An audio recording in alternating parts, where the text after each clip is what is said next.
But it's important to understand what cognition is, why it's relevant, those things just in terms of some level setting principles. I think it's important. Also, what we mean by cognition, right? I mean, what does IBM mean by cognition? Every time we talk about cognition, what should you be thinking of?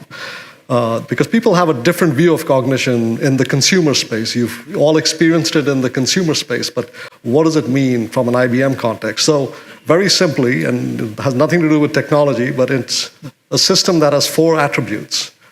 And we kind of label it with the 4 E's.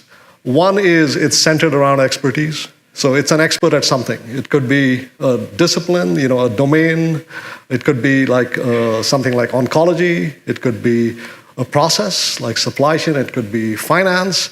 But it's got expertise at its core. That's one. The second E is expression.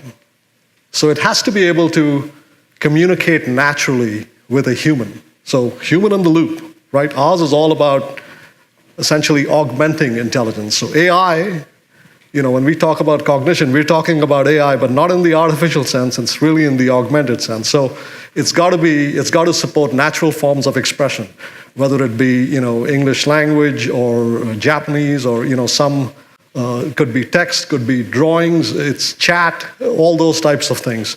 It should be able to understand and actually communicate with the human that's in the loop. The third subtle difference about these systems, they don't need to be programmed. So it's not like you sit there and program them. You actually teach them. We learn from them as they learn from us. So it's all about educating these systems as you go. And you don't need programmers or even business rule writers to actually educate these systems. You basically train them through examples, and the subject matter experts are often the best trainers of these systems.